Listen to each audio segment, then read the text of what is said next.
பர்திமேயு சுவிசேஷ ஊழியங்கள் வழங்கும் நற்செய்தி நேரம்.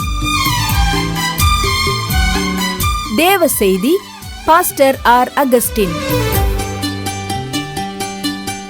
இந்த நாளில் உங்களோடு நான் பேசி வருகிறேன். ஆண்டவருடைய நாமத்துக்கு பயப்படுறவங்களுக்கு சுகம் இருக்குமா? எனக்கு அன்பானவர்களே, எப்படிப்பட்ட காலத்திலையும் சரி, அதான் சொல்றார், சூளையை போல எரிகிற நாள் வரும். அகங்காரிகள் அக்கிரமக்காரெல்லாம் துரும்ப போல இருப்பாங்க. என் நாமத்திற்கு பயந்திருக்கிற உங்கள் மேல் நீதியின் சூரியன் உதிக்கும், அதன் செட்டைகளின் கீழ் ஆரோக்கியம் இருக்கும். நீங்க கொளுத்த கன்றுகளை போல வளர்வீங்கன்னு சொல்றாரே. ஆனால் இன்னைக்கு அநேகருக்குள்ள வியாதி எப்படி வருது, வியாதி எதில் வருது இன்னைக்கு கணக்கே இல்லை. யார்கிட்டையாவது கேட்டா நல்லா இருக்கீங்களா, ஏதோ இருக்கேன் பிரதர், அப்படித்தான் சொல்றாங்களா வழிய சுகமா இருக்கேன்னு சொல்றதே பார்க்க முடியாது. உங்க வேதாகமத்தை எங்க இருந்தாலும் உடனே நீங்க தேடி இந்த நிகழ்ச்சியை பார்க்கும்போது கையில் எடுத்து வச்சுக்கிட்டு சுகவீனங்கள் எப்படி வருகிறது, எதில் வருகிறது, ஏன் வருகிறது, அதற்கு காரணம் என்ன, அதை தியானிக்க போறோம். உங்க வேதத்தை கையில் எடுத்து சங்கீத புஸ்தகத்தை 38ஆம் சங்கீதத்தில் 3வது வசனத்தை எல்லாரும் தேடி கையில் எடுப்பீங்களா? அப்படி எல்லாரும் எடுக்கிற வரைக்கும் இவரே பெருமா மற்ற பேரல்ல பெப்புமா, இவரே பெருமா, இவரே பெருமா மற்ற பேரல்ல பெப்புமா, இவரே பெருமா.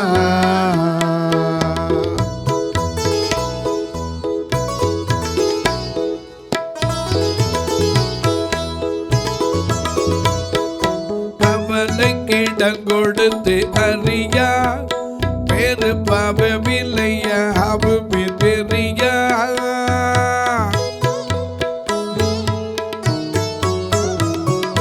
கவலைக்கிடம் கொடுத்து அறியா பேரு பாவமில்லையா, அவுமே தெரியா. ஏ புவன மீது நம்ம புரியா, இவரே பெருமா மற்ற பேரல்ல பெப்புமா, இவரே பெருமா.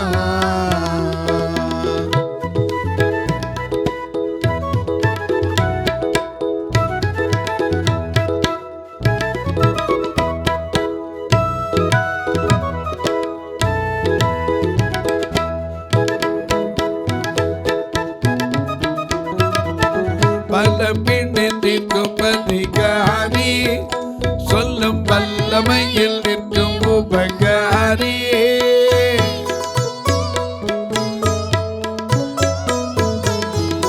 பல பின்னத்திற்கும் அதிகாரி, சொல்லும் வல்லமையில் நிற்கும் உபகாரி.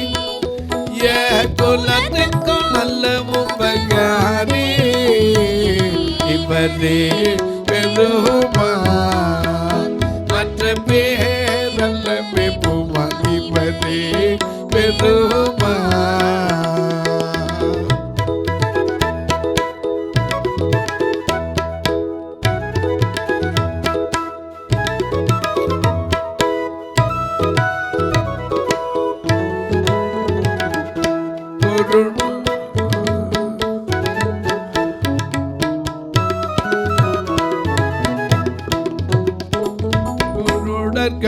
குதவும் பிழியா, பாவ கருணை இருளை நீக்கும் மொழியா.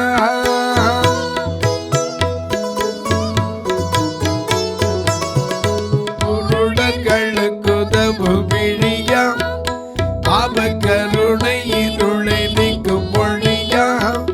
ஏ குலத்துக்கும் ஜீவவாசல் வழியா, இவரே பெருமா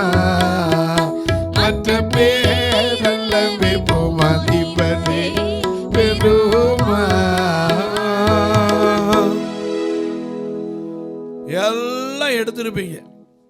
38ஆம் சங்கீதம் 3வது வசனம். உமது கோபத்தினால் ஆ, என் மாம்சத்தில் ஆரோக்கியம் இல்லை. அதெல்லாம் கர்த்தருடைய கோபத்தினால ஆரோக்கியம் எல்லாம் போயிருமா?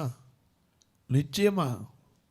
கர்த்தருடைய கோபம் ஏன் வருது இதை தெரியணும். அப்போ தான் ஆரோக்கியம் எல்லாம் போகுது. நம்மளை இன்னைக்கு சொல்லிக்கிட்டே தான் இருக்காங்க, இதோ நாட்கள் வரும் என்று கர்த்தர் சொல்லுகிறார். எனக்கு கண்வானே, அப்பொழுது யூதாவின் குடும்பத்திற்கு இஸ்ரவேல் குடும்பத்திற்கும் நான் சொன்ன நல்வார்த்தைகளை நிறைவேற்றுவேன்னு சொல்லியிருக்கார். ஆண்டவர் சொல்லிட்டா இருக்கார். ஆனால் ஆண்டவர் கோபம் வருமா? வரும்.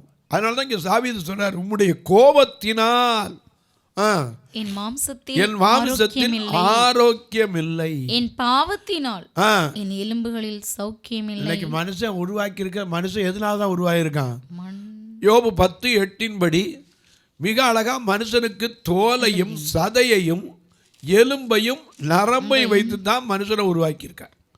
அதனால தான் எசேக்கியேல் தீர்க்கதரிசி 37ஆம் அதிகாரத்தில் ஆண்டவர் பார்த்து கொண்டிருக்க அவர் போய் கட்டளையிட்டான், உலர்ந்த எலும்புகளே கர்த்தருடைய வார்த்தையை கேளுங்கள் என்று எனக்கு கற்பிக்கப்பட்டபடி நான் தீர்க்க தரிசனம் உரைக்கையில் ஒரு இரைச்சல் உண்டாகி அசை உண்டாகி ஒவ்வொரு எலும்பு என்ன செஞ்சது? தன் தன் எலும்போடு சேர்ந்தது.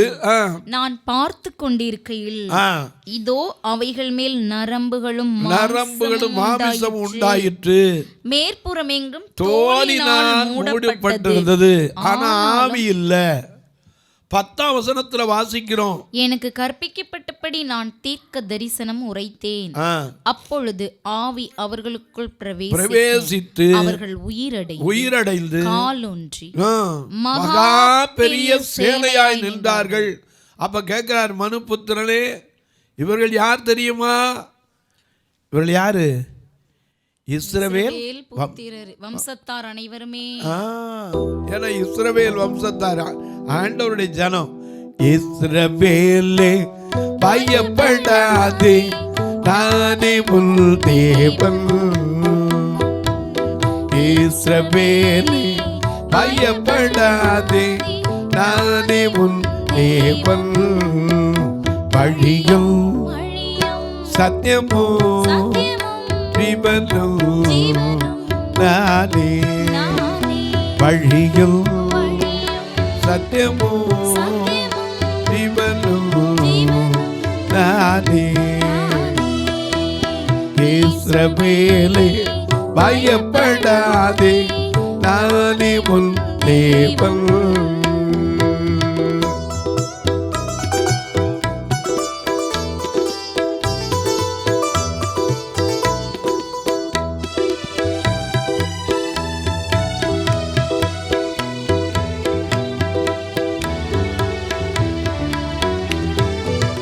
உன்னை நானே தெரிந்து கொண்டேனே, உன்னை நானே தெரிந்து கொண்டேனே, உன் பேர் சொல்லி நான் அழைத்தேனே, ஒரு போதும் நான் கைவிட மாட்டேன், கைவிட மாட்டேன்.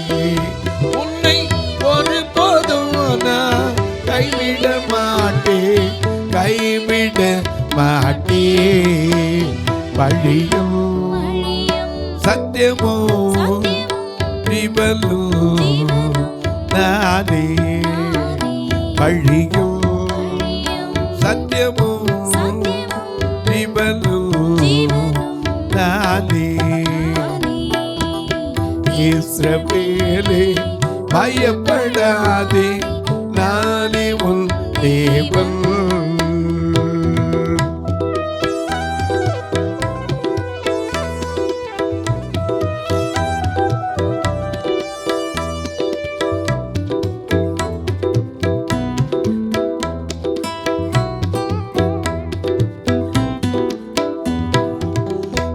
மறந்தாலும் நான் மனமேனே, தாய் மறந்தாலும் நான் மனமேனே, உள்ள கையில் நான் மறைத்தேனே, ஒரு போதும் நான் கைவிட மாட்டேன், கைவிட மாட்டேன். உன்னை ஒரு போதும் நான் மறப்பதில்லை, மறந்து போவதில்லை. வழியும் சத்தியமும் ஜீவனும் நானே. வழியும் சத்தியமும் ஜீவனும் நானே. ஐயா, ஆண்டவருடைய நாமத்துக்கு பயந்து இருக்கிறவன் கொளுத்த கன்றுகளை போல தானே இருக்கணும். ஏன் இப்போ நோஞ்சானா இருக்கான்? எலும்புகள் ஆரோக்கியம் இருக்கா? சதையில் ஆரோக்கியம் இருக்கா? அதுக்கு காரணம் என்ன? உமது கோபத்தினால் என் மாமிசத்தில் ஆரோக்கியம் இல்லை. ஆண்டவர் கோபம் ஏன் வருது தெரியுமா? ஆண்டவர் விரும்பாத காரியத்தை செய்யும் போது என்ன வருது? கோபம். அதான் கோபம் வரும். உதாரணமாக பாருங்க, எண்ணாகமத்திலே 12ஆம் அதிகாரத்திலே ஒரு காரியத்தை பார்க்கிறோம். 3 பேர் யாரு? மோசே, ஆரோன், மிரியாம். 3 பேர் யாரு? சகோதரர், அக்கா, தங்க, அண்ணன், தம்பி, உடன் பிறந்தவர்கள், சக உதிரத்தில் பிறந்தவர் மாதிரி சகோதரர்கள். ஆனா ஒருத்தர் மேல ஒருத்தர் என்னது? பொறாமை. மிரியாமுக்கு சொல்றான், எப்போவோ மோசே செஞ்சது கர்த்தர் மன்னிச்சிட்டார். ஓடி போய் மீதியான் தேசத்தில் தங்கியிருந்து தன்னை காப்பாற்றிக்கணுங்கிறதுக்காக ஆடு மேய்ச்சி கஷ்டப்பட்டு 40 வருஷம் எல்லா பாடுகளையும் அழிச்சிட்டான். அதுக்கப்புறம் தான் கர்த்தர் அவனை திரும்பி அவனை சுத்தப்படுத்தி கரையெல்லாம் நீக்கி கொண்டு தலைவனாக வச்சுருக்கார். கர்த்தர் மன்னிச்சாலும் இந்த மனுஷன் என்ன செய்ய மாட்டான்? மன்னிக்கிறது இல்லை, இவன் மறக்கிறது இல்லை. ஏன்னா நம்ம என்னென்னா, நான் செத்தாலும் அதை மறக்க மாட்டேன், நினச்சிக்கிட்டே இருக்க வேண்டியதான்.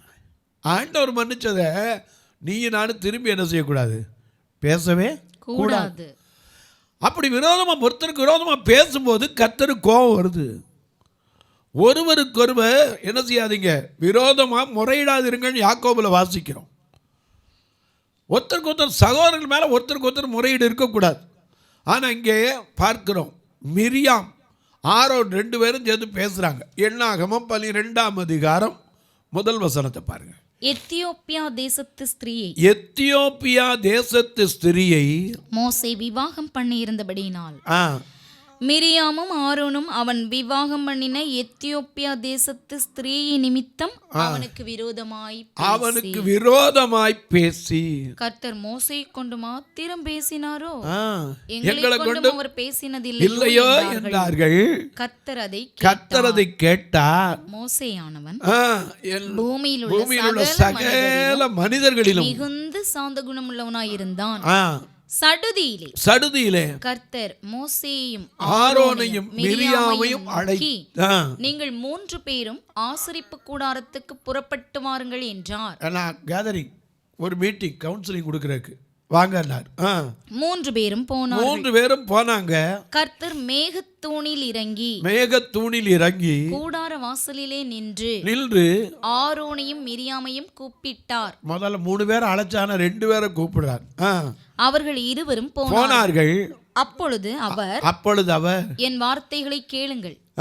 உங்களுக்குள்ளே ஒருவன் தீர்க்கதரிசியாயிருந்தால் கர்த்தராகிய நான் தரிசனத்தில் என்னை அவனுக்கு வெளிப்படுத்தி சொப்பனத்தில் அவனோடே பேசுவேன். என் தாசனாகிய மோசேயோ அப்படிப்பட்டவன் அல்ல.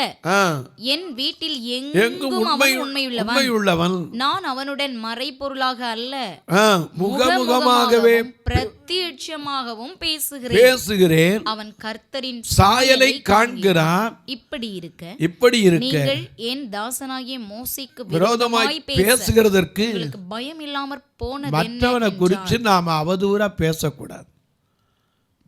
கர்த்தர் கேட்பார். அது மாதிரி நம்ம மனசில் வச்சுக்கணும். நாம் பேசலாம், தனியாக பேசுகிறோன்னு. லூக்கா 12:2 படி அறியப்படாத ரகசியம் இல்லை, வெளியரங்கமாகாத மறை பொருளும் இல்லை. ஏன்னா எங்கோ பேசுகிற ராஜா, சீரியாவின் ராஜா திட்டம் போடுறது இஸ்ரவேல் ராஜா கேட்குது. எப்படி? அங்கே ஒரு தீர்க்கதரிசி இருந்தார். அவர் கூட சொல்லிடுவார், இந்த இடத்துக்கு வரப்போகிறான், போகாத, அங்கே இரு. உடனே அவன் தடை செஞ்சு இப்படி நிப்பாட்டி காப்பாற்றுக்குறான். கர்த்தர் காண்கிற தெய்வம் மட்டுமல்ல, கேட்கிற தெய்வம், நியாயம் செய்கிற தேவன். நாம் எப்பவும் ஒருத்தருக்கு விரோதமாக ஒருத்தர் என்ன செய்யக்கூடாது. என்னைக்கு நம்ம ஆண்டவருக்குள்ளே வர்றோமோ பகைவருக்கு அன்பு செலுத்தணும், வெறுப்பவருக்கு நன்மை செய்யணும், சத்துருவை சிநேகிக்கணும், சபிக்கிறவனை ஆசீர்வதிக்கணும். நமக்குள்ள மாற்றம் வந்துடுதா? இன்னைக்கு மற்றவங்களை பற்றி பேசுகிற எண்ணம் விட்டுருக்கோமா? அவர் அப்படி இவர் அப்படி. நான் சொல்லுவேன், காணிக்க கொடுக்கும்போது கூட நீ அவர் இவரெல்லாம் சொல்லாத, கர்த்தருக்கு கொடுக்குற, அதுக்கு அவன் கணக்கு கொடுக்கணும். நீங்கள் வேண்ட ஒரு காணிக்க கொடுக்குறீங்க, நான் அதை தவறாக பிரயோஜனப்படுத்தினா என் கணக்கை கர்த்தருக்கு நான் என்ன செய்யணும்? ஒப்புவிக்கணும். ஆண்டவர் நிச்சயமாக கணக்குக்கு அவனவன் தன் தன் கணக்கை தேவனுக்கு முன்பாக ஒப்புவிச்சு ஆகணும். வியாதி ஏன் வருதுங்க? ஆண்டவர் வியாதி எந்த இடத்துலையாவது வியாதி வரட்டும் சொன்னாரா? அப்போ எப்படி வியாதி வருது? கர்த்தருடைய கோபத்தினால். கோபம் நிர்மூடனை கொல்லுகிறது. முற்கோபம் மதிகட்ட காரியத்தை செய்வதற்கு மனிதனை தூண்டுகிறது. கோபத்தை விட்டுறணும். அநேக நேரங்களில் நம்ம கோபத்தை விடுறோமோ இல்லையோ, மற்றவங்களை குறித்து பேசக்கூடாது. ஏன்னா நம்மகிட்ட 1000 குற்றம் இருக்குது. ஏன்னா நம்ம பாடுறோம்ல, குற்றங்கள் இல்லையே என்று சொன்னார், நம்மை நாம் ஏமாற்றி தனித்திடுவோம், குற்றத்தை அவரிடத்தில் எடுத்துரைத்தார், குற்றத்தை அவரிடத்தில் எடுத்துரைத்தார், குற்றத்தை மன்னித்து வாழ்வழிப்பார், குற்றத்தை மன்னித்து வாழ்வழிப்பார். தன் பாவங்களை மறைக்கிறவன் வாழ்வடைய மாட்டான், அவைகளை அறிக்கை செய்து விட்டு விடுகிறவனோ இரக்கம் பெறுவான். நீதிமொழிகள் 28:13 வாசிக்கிறோம். மோசே எத்தனை தடவை அறிக்கை செஞ்சிருக்கலாம், ஆண்டவர்கிட்ட அழுதுருக்கலாம், யாருக்கு தெரியும்? அவனவன் தன் தன் கணக்கை தேவனுக்கு முன்னாடி ஒப்படைக்கணும்ல. ஆனால் இவங்க 2 பேர் உட்காந்துட்டு அவரை கொண்டு தான் பேசினாரோ, எங்களை கொண்டு பேசுனது இல்லையோ, இவனை பற்றி தெரியாதா, இவன் கல்யாணத்தை பற்றி தெரியாதா? மற்றவங்களை குறித்து பேசும்போது நம்மை நாம் நிதானித்து அறிந்து கொண்டால் மறந்துடக்கூடாது. அநேகருக்கு அது தெரியறதில்ல. மற்றவங்க கண்ணில் இருக்கிற துரும்பு தெரியுது, நம்ம கண்ணில் இருக்கிற உத்தரம் தெரிய மாட்டேங்குது.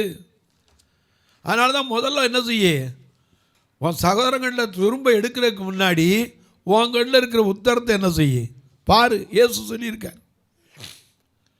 3 பேரையும் கூப்பிட்டார். இப்போ 2 பேரை வர சொல்கிறார். ஆரோனும் மிரியாமும் போனாங்க. அப்போ சொல்கிறார், நான் கூட முகமுகமாக பேசுவேன், அவன் என்னுடைய சாயலை காண்கிறான், என் வீட்டில் எங்கே உண்மை உள்ளவன், அவனுக்கு விரோதமாக உங்களுக்கு பேசுறதுக்கு பயம் இல்லாமல் போனது என்ன அப்படின்னார்.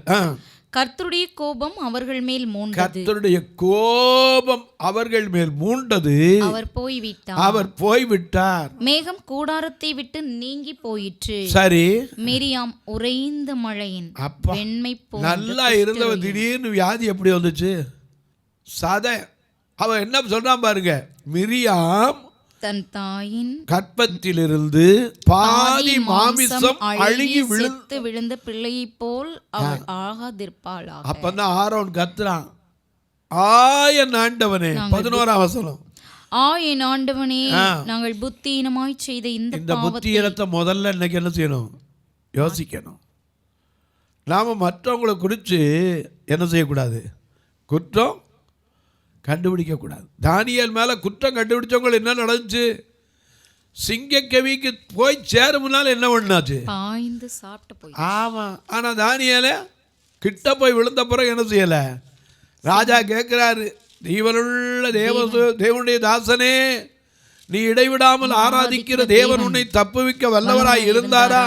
உள்ளிருந்து சத்தம் வருது, ராஜா வாழ்க, ராஜா வாழ்க, ஐயா வாழ்க, வாழ்க, உன்னாமோ வாழ்க, ஐயா வாழ்க, வாழ்க, உன்னாமோ வாழ்க, தேவனுக்கே மகிமை, தெய்வத்துக்கே மகிமை, என்னை தேடி வந்து மீட்டவரே தினமுமக்கே மகிமை.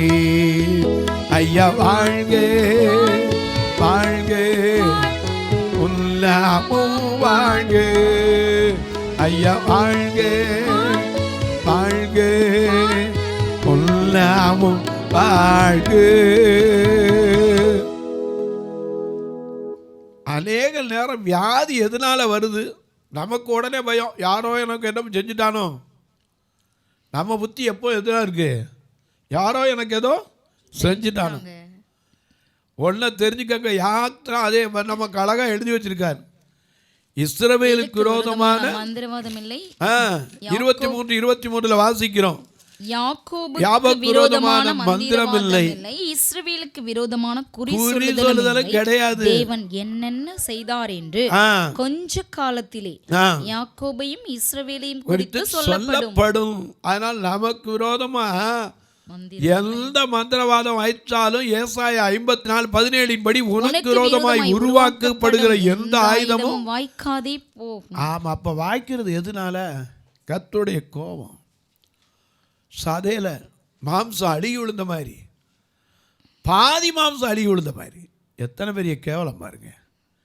இதுக்கு என்ன காரணம்?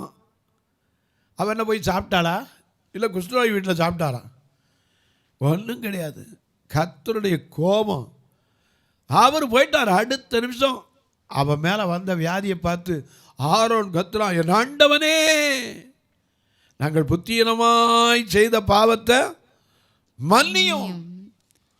மோசே அந்த இடத்துல இல்லை. எனக்கு அன்பானவர்களே, நல்ல கவனிங்க.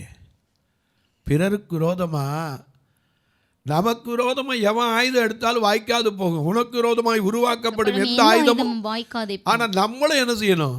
அப்படி இருக்கக்கூடாதுல்ல. நாம் யாரு? கிறிஸ்துவை அறிந்திருக்கிறோம் என்று சொன்னால் நாம் ஒருவருக்கொருவர் யாரு? சகோதரர். சகோதர சகோதரிகளே, ரத்தத்தால் கழுவப்படுங்களே. சகோதர சகோதரிகளே, ரத்தத்தால் கழுவப்படுங்களே. காலம் நிறைவேறிட்டே, ராஜ்யம் சமீபமாயிட்டே. காலம் நிறைவேறிட்டே, ராஜ்யம் சமீபமாயிட்டே. ஆயத்தம் உள்ளவர் காணவே, இல்லாதவர்க்கு பயமே. ஆயத்தம் உள்ளவர் காணவே, இல்லாதவர்க்கு பயமே. சகோதர சகோதரிகள், ரத்தத்தால் கழுவப்படுங்களே. தொலைக்காட்சியில் பார்க்கிற என் அன்பு மக்களே, இந்த நிகழ்ச்சியை நாள்தோறும் பார்க்குறீங்க, கேட்குறீங்க, பரவசம் அடைகிறீங்க. ஒரு வார்த்தை ஜெபம் பண்ணுறீங்களா? இது தொடர்ந்து வரணும். இதற்கான தேவைகள், ஒவ்வொரு நாள் தேவைகளும் சந்திக்கப்படும். உங்களுக்கு வேலை உயர்வு, பிறந்த நாள், திருமண நாள் போன்ற நல்ல நாட்களிலே ஒரு நாள் நிகழ்ச்சியை தாங்கலாம். இந்த பார்வையற்ற மக்களை வாரம் கூட்டிகிட்டு வர்றதுக்கு மட்டுமே வாகன வாடகை ஒரு மாதத்துக்கு 20,000 ரூபா வந்துடுது. கர்த்தர் ஏவினார். இந்த பார்வையற்ற மக்களை கூட்டிகிட்டு வர பெரிய பாக்கியம். ஏன்னா அவங்கள ஆலயத்துக்கு கொண்டாந்து வைக்கிற பாக்கியம். ஆத்ம ஆதாயம் சேரும் ஞானம் உள்ளவன்னு வேதம் சொல்லுதே. அந்த பாக்கியத்தை கர்த்தர் உங்களுக்கு கொடுத்தா நீங்கள் அதுக்கு உதவலாம். ஒரு ஞாயிற்றுக்கிழமை கூட நான் சும்மா அனுப்புறதில்ல. உங்களுக்கு நல்ல உணவு கொடுக்க, உடை கொடுக்க, ஒரு உதவி செய்ய உதவலாம். எப்படி பிரதர்? இதில் 2 நம்பர் வந்துக்கிட்டே இருக்கும். ஜிபே உண்டு, ஃபோன்பே உண்டு. அது வழியாக தொடரலாம். ஒருவேளை நாங்கள் கணக்கு வைக்கணும்னு கேட்டிங்கன்னா அதுக்கு என்கிட்ட கேளுங்க, வழி உண்டு. தபால் மூலம் அனுப்புகிறவங்களுக்கு ஒரு வழி சொல்கிறேன். நீங்கள் மணி ஆர்டர் ஃபில்லப் பண்ணி அனுப்புறதுக்கு அங்கே ஒரு செல்லான் வாங்கி ஒன்றை ஃபில்லப் பண்ணுங்கள். 36 35 38 89 63 பணம் கட்டுற செல்லான் கேளுங்க. அக்கௌண்ட் போஸ்ட் ஆஃபீஸ் அக்கௌண்ட் நம்பரே சொல்லுவாங்க. 36 35 38 89 63 இந்த நம்பரில் நீங்கள் பணத்தை கட்டினா அந்த அக்கௌண்ட்டுக்கே வந்து சேரும். தைரியமாக நீங்கள் அப்படி தொடர்பு கொள்ளலாம். அது மட்டுமல்ல, உங்கள் ஜெபக்காரியம் எப்போ இருந்தாலும் காலை 10லேருந்து 5 மணிக்குள்ளே தாராளமாக சொல்லலாம். இப்போவும் உங்களுக்காக நான் ஜெபிக்க போகிறேன். நீங்கள் அந்த ஒருமனப்பட்ட ஆவியோட ஜெபிக்கலாமா? நல்ல பிதாவே, நன்றியோடு துதிக்கிறோம் சுவாமி. ஆரோக்கியம் ஏன் இன்றைக்கு மாம்சத்தில் இல்லை? இன்றைக்கு அநேகர் நாம் நினைக்கிறோம், நான் என்ன செஞ்சேன், யாருக்கு என்ன கெடுதல் செஞ்சேன், ஏன் எனக்கு இது வந்தது, ஏன் இந்த வியாதி வந்ததுன்னு சொல்லி அநேக நேரம் புலம்புறீங்களே. கொஞ்சம் யோசிச்சு பாருங்க, பிறருக்கு விரோதமாக என்ன பேசியிருக்கீங்க? மற்றவங்களை குறித்து குற்றவாளி என்று தீர்க்கிற நாம் சாக்கு போக்கு சொல்றதுக்கு இடம் கிடையாது. நம்ம கொஞ்சம் திரும்பி பார்த்தா நமக்குள்ள எத்தனை காரியம் இருக்கும். ஆண்டவரத்தில் கேளுங்க, ஆண்டவரே மன்னிங்கப்பா, நான் பிறருக்கு விரோதமா ஒரு நாள் வார்த்தையினால மற்றவர்களை காயப்படுத்தக்கூடாது. ஏன்னா அவங்க செஞ்ச அவங்களுடைய கணக்குக்கு அவன் உத்தரவாதி. அவன் கத்தட்ட அழுது முறையிட்டு இருக்கலாம், புலம்பி அதறி இருக்கலாம், பல நாள் முழங்கால நின்று ஆண்டவர்கிட்ட கேட்டிருக்கலாம். ரத்தாம்பர சிவப்பான பஞ்சை போல கத்தர் மாற்றி இருக்கலாம். மற்றவர்களை குறித்து குற்றம் கூற நீ சாக்கு போக்கு நம்ம சொல்ல முடியுமா? மாம்சத்தில் ஆரோக்கியம் கெடுறதுக்கு முதல் காரணம் உங்களுக்கு சொன்னேன், பிறரை குறித்து நாம் அவதூறா பேசக்கூடாது. அதுவும் அறியாதவங்களை குறித்து, அறிஞ்சவங்களை குறித்து. மோசேயும் ஆரோனும் மிரியாமும் யாரு? சகோதரிகள்.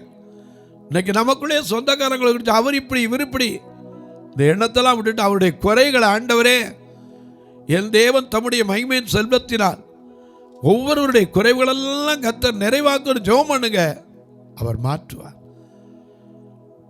பிறந்த நாள் திருமண நாளை நினைவு கூறுகிற மக்களுக்காய் ஜெபிக்கிறேன். வியாதி படுக்கையிலிருந்து கண்ணீர் வடிக்கிற மக்களுக்காய் ஜெபிக்கிறேன். அரசு தேர்வு எழுதுகிற பிள்ளைகளுக்காய் ஜெபிக்கிறேன். நாளைக்கு ஆபரேஷன், ஐயோ நான் பயமா இருக்கேன்னு சொல்லி பயப்படுற பிள்ளைகளுக்காய் ஜெபிக்கிறேன்.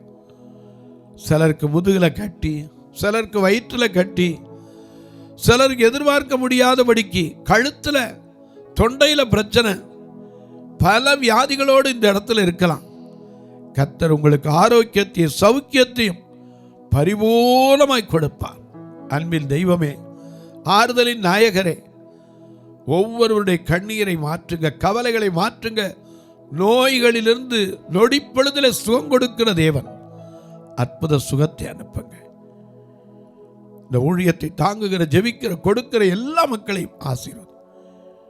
வானத்திற்கும் பூமிக்கும் சகல அதிகாரம் கொண்ட இயேசு கிறிஸ்துவின் ஈடு இணையற்ற வல்லமையுள்ள நாமத்தில் ஜெபிக்கிறேன் நல்ல பிதாவே, ஆமென், ஆமென். சபை ஆராதனை ஞாயிறு காலை 10 மணி முதல் 12 மணி வரை. இடம் பர்திமேயு சுவிசேஷ ஆலயம், அன்னை சத்யா நகர், இளமனூர் அஞ்சல், சக்கிமங்கலம் வழி, மதுரை மாவட்டம். பின்கோட் 625201 மற்றும் பர்திமேயு சுவிசேஷ ஜெப வீடு, flat number 107, Eden garden, Muthur, Tirunelveli. Pin code 627011. சிறப்பு உபவாச கூட்டம் ஒவ்வொரு மாதமும் 2வது சனிக்கிழமை காலை 10 மணி முதல் 1 மணி வரை நாகர்கோவில் YMCA ஹாலில் வைத்து நடைபெறுகிறது. மற்றும் ஒவ்வொரு மாதமும் 4வது சனிக்கிழமை காலை 10 மணி முதல் 1 மணி வரை திருநெல்வேலி புதிய பேருந்து நிலையம் அருகில் உள்ள கிரேஸ் ஹாலில் வைத்து நடைபெறுகிறது. எங்கள் எல்லா ஆராதனைகளிலும் கலந்து கொண்டு தேவனை மகிமைப்படுத்த அன்பாய் அழைக்கிறோம். உங்கள் உதாரத்துவமான காணிக்கைகளினால் இவ்வூழியத்தை தாங்க விரும்பினால் R Augustine, account number 5021364331, IFSC code IDIB 000B066, Indian bank, BP Kulam, Madurai. GPay number 9842181917, BGM ministries மற்றும் 9442559772, பிளைண்ட் மினிஸ்ட்ரீஸ் அகஸ்டின். உங்கள் தொடர்புக்கு பாஸ்டர் ஆர் அகஸ்டின், பர்திமேயு சுவிசேஷ ஊழியங்கள், நாகமலை, புதுக்கோட்டை, மதுரை 625019. தொலைபேசி எண்கள் 9842181917 மற்றும் 9442559772. கர்த்தர் தாமே உங்களை ஆசீர்வதிப்பாராக.